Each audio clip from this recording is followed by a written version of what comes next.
الحمد لله رب العالمين والصلاة والسلام على سيدنا محمد وعلى آله وأصحابه أجمعين.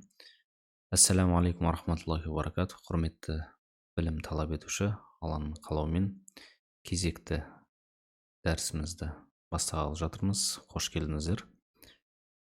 Алланың қалауымен бесінші тараудың бірінші және екінші диалогын өткен болатынбыз алдыңғы сабақта. Енді осы бесінші тараудың үшінші диалогын және кейбір осы тараудағы жаттығуларды қарап алатын боламыз, Алла қаласа.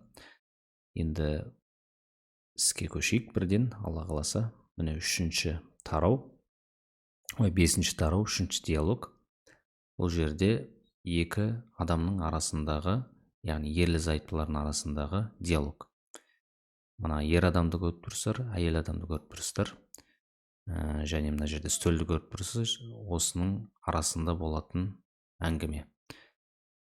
Диалогта да айтып тұр: әз-зәужу, әз-зәужату. Әз-зәуж десе күйеуі, әз-зәужатун әйелі, жұбайы. Енді мына жерде қарасаңыздар, екеуінің айырмашылығы тек қана тамарбутада. Біз айтқан болатынбыз, енді шамамен 80% осы есім сөзге тамарбута қосылатын болса, онда бізде ол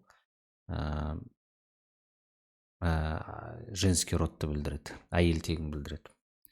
Енді екеуінің диалогын көрейік. Осы жерден жаңа сөздерді алып отырып жазып отырыңыздар. Және диалогты міндетті түрде өздеріңіз білесіздер, оқу керек, есту керек, жаттау керек. Ал бисмилла бастайық. Әз-зәужу. Әссәламу алейкум.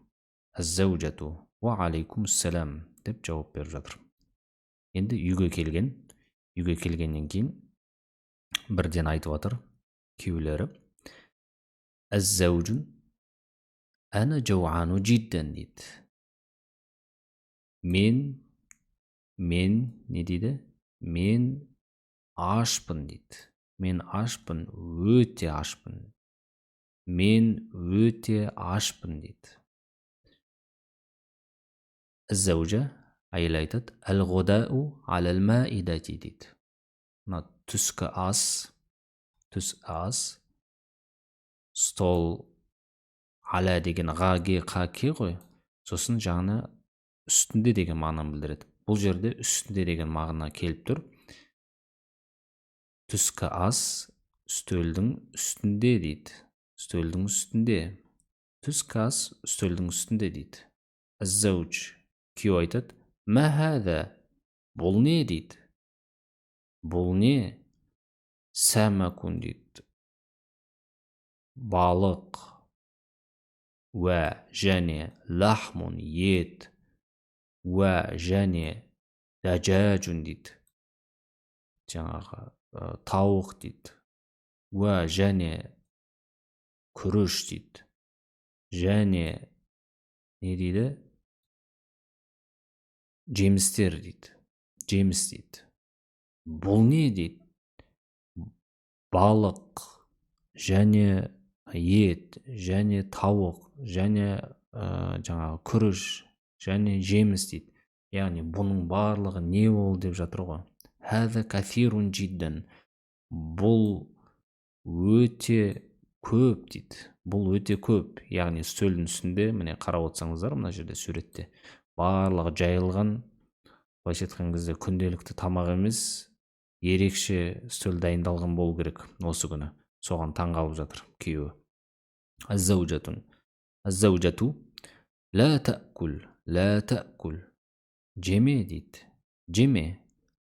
Қараңыздар, тәкулу десе, сен жеп жатырсың десе, енді біз керісінше жаңа әмір бере аламыз, болымсыздық болу үшін ләні қосамыз да.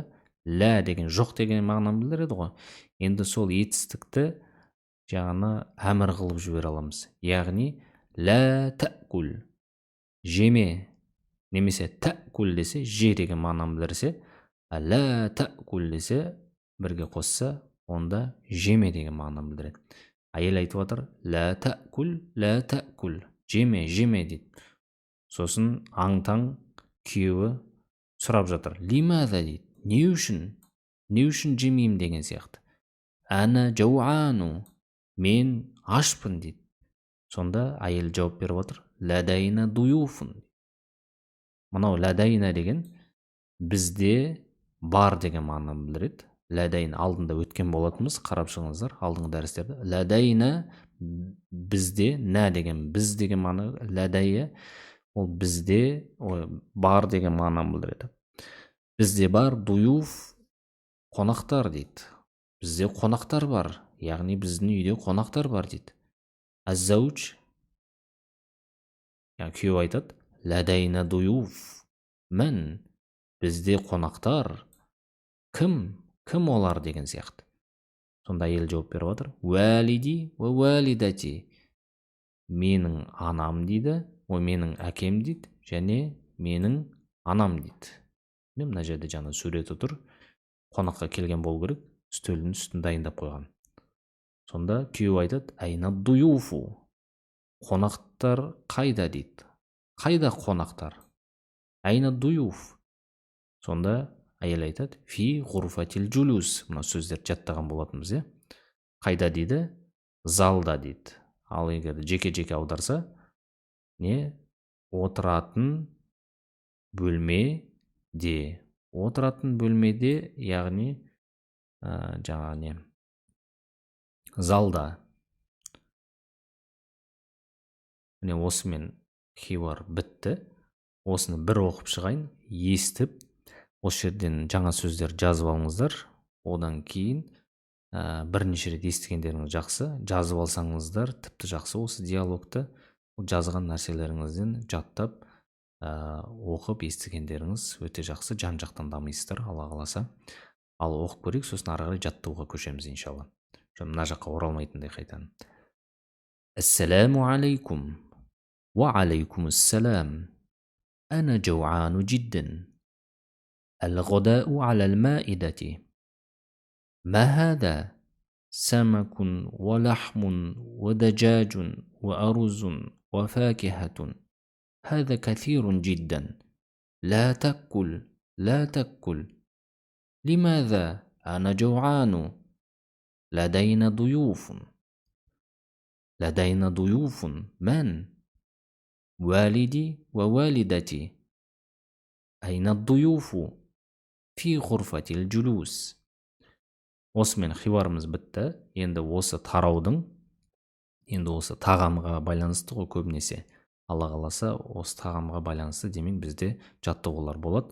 Осы жердегі аталған сөздер, кейбір сөздер, міне мысалы суреттерде тұр, осы жерден де қарап шықсаңыздар болады. Бірден жаңа көрініп тұр. Лахм, даджаж, самак, аруз, салата, жаңа факиха, миату кейлин, жаңа 100 кило. Шайун, біздегі шай ұқсас. Қохуа, кофе, маун, тамрун, жаңа финик, халибун. Осы жаңа кейбір жаңа түсініксіз суреттерге байланысты ғана айтып жатырмын. Қалғандары былай көрініп тұр. Мына жерде сүт, туамун, тамақ, дуюфун, қонақ, мәида, үстеле, жаңа жаттаған болатынбыз. Уәжбатун, порция, фатур, ғода, келді мынау сөздер. Аша, яккул, яшроб, жеп жатыр, ішіп жатыр. Ятлюбу, талап етіп жатыр. Уәзін, жаңа виси. Кәтирун, қалилун, көп, аз. Нахифун, сәминун, арық, семіз деген сияқты. Енді мына жерде мынау жаттығу енді өте жеңіл. Енді өзіңіз үшін бұлай көзді жүгіртіп жасап шықсаңыз болады. Уктуб рахма вахид аля туам ва рахма итнейн аля шараб дейді.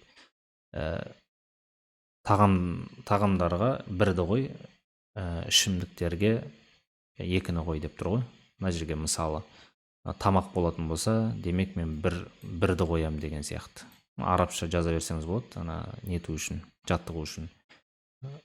Ішкенге, ішімдіктерге, ішетін нәрселерге екіні қоям деген сияқты мына жерде қойып шықса болады.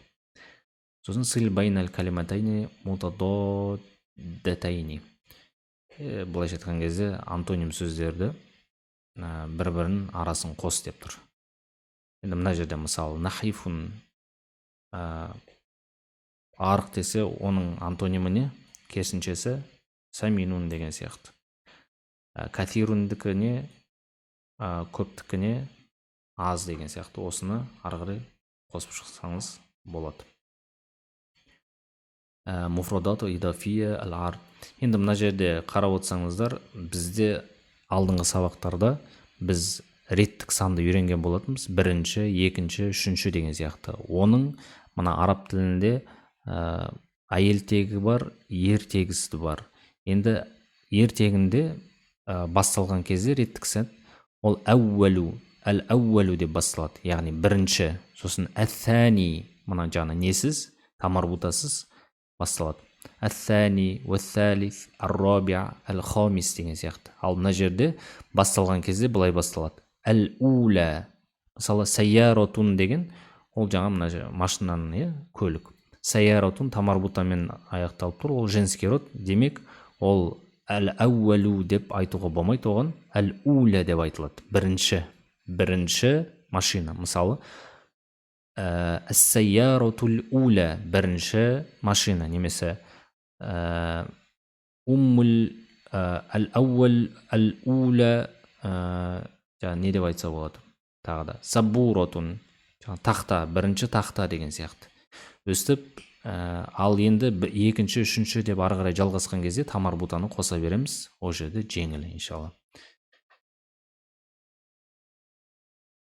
Енді осыған байланысты жаңа жаттығулар, екеуінің арасын қосу керек. Мына жерде бұлай да түсінікті. Бір қарап шықсаңыздар болады, иншалла. Енді мына жерде мынандай жаттығу, мысалға келтіріп қойыпты, міне. Мысалы, айнал ғодау, түскі ас қайда? Әл-ғодау алал-маидати. Енді әл-футур, әл-фатур, әл-аша, әс-самак, әд-даджаж деген сияқты мына жерде жаңа қойса болады. Мысалы, әл-аша, кешкі ас қайда? Мысалы, мына жерге кешкі ас деген сөзді қоясыз деген сияқты. Мына жерден аласыз да, мынаны қоясыз. Сөйтіп, айнал аша, кешкі ас қайда? Сосын мына жерге әл-аша алал-маида, кешкі ас үстелдің үстінде. Сосын айна самаку деп мына жерде жаңағы мынау сөзді қоясыз. Балық қайда? Балық үстелдің үстінде, балық үстелдің үстінде деген сияқты жаттықсаңыз болады. Осы сөздердің барлығын қолданып, мына жерге қойып, жаңа өткен осы тараудың сөздерін өстіп жаттасаңыз болады. Бұл жерде де енді сондай, жаңа мысал келтіріп қойған мына жерде. Маза таккулу фил ғадаи. Түскі асқа не жейсің? Әкулу лахма деп. Енді мына жерде лахм деген сөздің орнына мына тамақтың неше түрлері тұр. Осыны қоя бересіз. Мысалы, әкулу самак.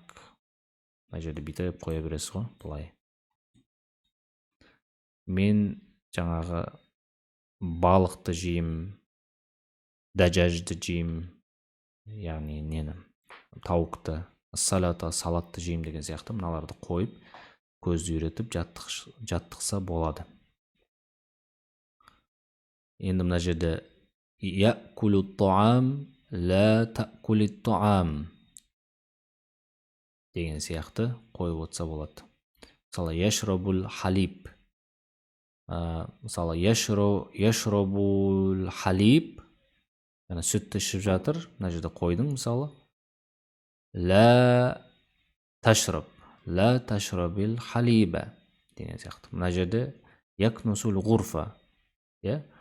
Осы сөзді не істейміз? Керісінше осы жерде аударамыз.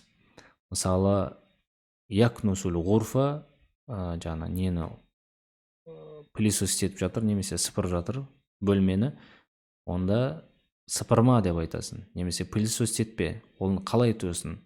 Бұл жерде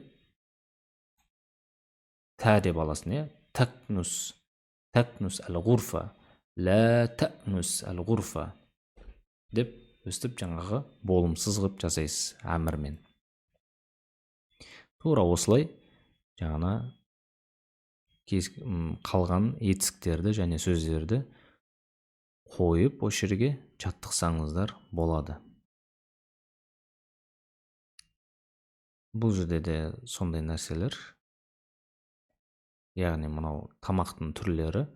Маза татлубу минат туам ба'ду самаки деген сияқты. Тамақтан не талап етесіз? Ба'ду самаки, кейбір балық, мин фадлик, өтініш дейді.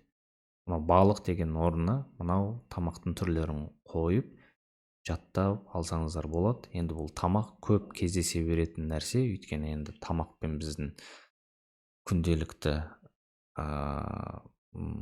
тамақсыз күн өтпейді. Сондықтан осы сөздерді жаттау арқылы біз күнделікті не талап ететінімізді Арабияда жүрсек те, былайда мынау не алдыңыздан шығатын нәрсе. Сондықтан мынау өстіп жаттығулармен де жеңіл түрде жаттап алса болады. Акулу лахма. Мысалы, мен нені жеп жатырмын, етті жеп жатырмын. Акулу самака деген. Мына жерде якулу туама, тамақты жеп жатыр. Мына жерде жеймін десе, мына жерде жеп жатыр, ішіп жатыр, сыпырып жатыр, жуып жатыр, тамашалап жатыр деген сияқты мына етістіктер. Осыны жаңа аударып қарап көрсеңіздер болады. Бұның барлығы біз өткен сөздер. Сондықтан мынаны бір қарап шықсаңыз болады. Және соны жаңа әмір қылып болымсыз қылса болады. Лә таккул, жеме, лә ташраб, ішпе, лә такнус, сыпырма, лә тағсил, жума, лә тушахид, тамашалама деген сияқты. Мына жерде әл-ғадау алал маида, мыналар барлығы осы сөздерден алынған, осы тараудан алынған сөздер. Сондықтан осыны жалпы қайталап қарап шықсаңыздар болады. Бағда деген кейбір деген сөз ғой. Осыдан жаңа сөздерді қойып жаттықсаңыздар тағы болады. Енді мына жерде енді қоф, каф деп жаңағы бөліп қарастырып жатыр. Бұған енді тоқталмасақ болады. Яғни енді махраж десек болады ғой. Бұны енді таджвидта неде үйренгендеріңіз жақсы. Бұны енді немен кассетамен тыңдап, кейбір осы бұрында Байнадекте кассеталар болатын. Соны жаңа дисктар, соны тыңдап осы жаттығулар орындалады. Енді бұл қатты маңызды емес. Қазір бізге, енді бізде жоқ болғандықтан. Сондықтан мына келесіде мынау сөздерді қою арқылы, ішетін, жейтін нәрселерді қою арқылы осыны құрастырады. Диалогты, қысқа диалогты. Осыны қарап шықсаңыздар болады, қойып. Мынау да сондай. Бұл да сол. Мынау да сондай. Бұл жерде енді ауыстыратын нәрселер, тамақты ауыстырасыз және келген қонақтарды ауыстырасыз. Уәлиди уә уәлидати деп жаңа хиуарда келді ғой, диалогта. Анам мен әкем келді, ол қонақтар деп. Мына жерде жаңа ахи уә ухти, амми уә аммати, жадди уә жаддати деп осы жерде қоя бересіз. Тамақтың орнына мына аль-футур, аль-аша, аль-ғада деп жаңа түскі ас, таңғы ас, кешкі ас деген сияқты нәрселерді қоя бересіз. Мына жерде енді мынау сұрақтарға жауап берсе болады. Аны өзіңіздің тарапыңыздан қалай жауап берілесіз, сосын жауап берсеңіз болады. Кам уаджибатан таккулу фил яум, қанша рет тамақ ішесің күніне деген сияқты. Осындай осының барлығын арабша жауап беру керек. Маза таккулу фил ғада, түскі аста не жейсің, осындай нәрсені жеймін деген сияқты жаңа айтып арабша жауап берсеңіз болады, өзіңіз жаттығып. Мына жерде 10 сұрақ бар. 10 сұрақта кәдімгідей өз-өзіңізбен әңгіме құрып, бірақ айтқан кезде осыны дауыстап айтқаныңыз жақсы. Осы жерде де арасын жаңа толтыру керек. Әл-факихату алал маида. Міне мысалы жаңа не айтып тұр мына жерде? Жеміс үстелдің үстінде дейді. Демек, мына екеуін белгілейміз деген сияқты. Мынаны аударып, былайша айтқанда суреттегі сәйкес суреттерді мәтінмен екеуін жалғайсыз. Бұл сұрақтарға жауап бересіз. Айн әл-қохвату деген сияқты. Әл-қохвату алал маида. Мынау екеуін жалғайсыз. Демек, сұраққа жауап беру арқылы. Бұларды төртеуінде өсіп жалғау керек. Енді бізде мына екі текст қалды. Мына сұрақтарға өзіңіз жауап бересіз осы тексттен. Мынаны тез-тез аударып жіберейік. Алла қаласа. Зайнабу саминатун жиддан. Зайнап өте семіз дейді.